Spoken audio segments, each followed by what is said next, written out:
আজকে হচ্ছে সংক্রান্তি, তেতো খাওয়া সংক্রান্তি। এইটা কাদের কাদের আছে অবশ্যই কমেন্টে জানাবেন। তো এই যেগুলো আমি দেখাচ্ছি বাটির মধ্যে, এখানে কিছু তেতো আছে। তেতো বলতে এখানে আছে হচ্ছে নিম পাতা, তারপর হচ্ছে কল্লা, আর একটা কেলে কল্লা বলে একটা কল্লা হয় সেই কল্লা, আর হচ্ছে রসুন আর মসুরি কলাই। এই কিছু কিছু জিনিস আছে, সবগুলোই তেতো। মানে কাঁচা রসুন, কাঁচা কল্লা, তারপর মসুরি কলাই, নিম পাতা, এগুলো সবগুলোই কিন্তু তেতো। এগুলোকে বাটির মধ্যে এইভাবে কুচি কুচি করে কেটে মাখিয়ে রাখতে হয়। তারপর আজ সংক্রান্তির দিনে স্নান টান করে আজকে কিন্তু সবাইকে, বাড়ির প্রত্যেককেই স্নান করে আগে খালি পেটে এই তেঁতোটা খেতে হয়। তারপর খাওয়ার পরে কিন্তু বাকি যে কোনো খাবার খাওয়া, মানে এই তেঁতোটা না খাওয়া পর্যন্ত কেউ কিছু খেতে পাবে না।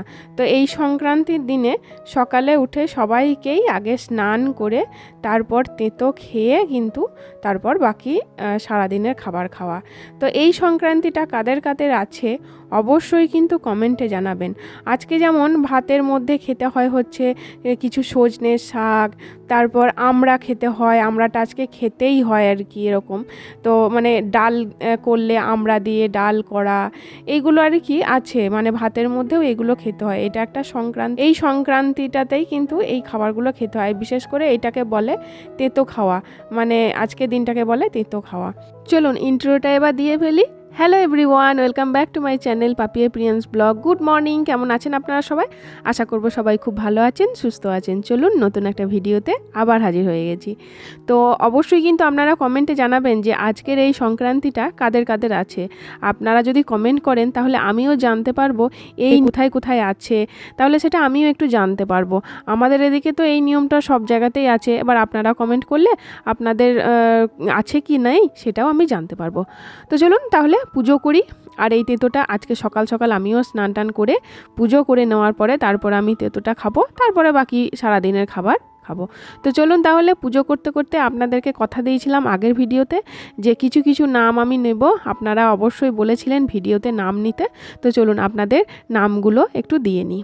তো প্রথমেই হচ্ছে আমাকে একজন কমেন্ট করেছিলেন, বোন ফুলে চন্দন দিও, কারণ ফুলে চন্দন দিলে ভগবান গ্রহণ করে, না হলে ফুল তিনি গ্রহণ করেন না।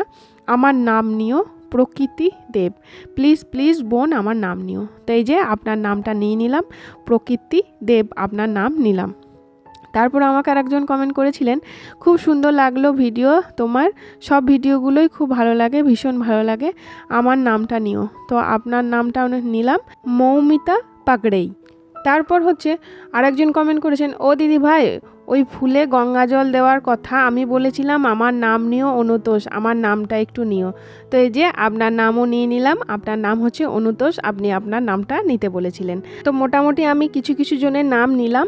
তো এইগুলো আমার সামনে ছিল বলে আমি নামগুলো শো করলো বলে আমি দেখতে পেলাম। বাকি যেগুলো সেগুলো জানেন তো আমি রিপ্লাই দিয়ে ফেলেছি, তো সেই কমেন্টগুলো আমাকে শো করে না। তো এবার থেকে আপনারা যারা আমাকে নাম নিতে বলবেন আপনাদের, তো আমি সঙ্গে সঙ্গে সেই নামগুলো স্ক্রিনশট করে রেখে দেবো, কারণ আমি তো সবার কমেন্টে রিপ্লাই দিই, দেখবেন আমি প্রত্যেকজনের কমেন্টে রিপ্লাইটা দিই। তো সেই জন্য আমি যখনই রিপ্লাই দিয়ে ফেলি তখন আর আমাকে কমেন্টটা শো করে না। তো যাই হোক, চলুন এই ছিল আজকের ভিডিও। কেমন লাগলো ভিডিওটা অবশ্যই বলবেন। যদি কিছু ভালো লেগে থাকে তাহলে প্লিজ লাইক কমেন্ট শেয়ার করতে ভুলবেন না, আর চ্যানেলটা অবশ্যই সাবস্ক্রাইব করবেন। চলুন আজকের মতো আসি, আবার দেখা হচ্ছে পরের ভিডিওতে। ততক্ষণের জন্য আপনারা সবাই সুস্থ থাকবেন, ভালো থাকবেন, টাটা।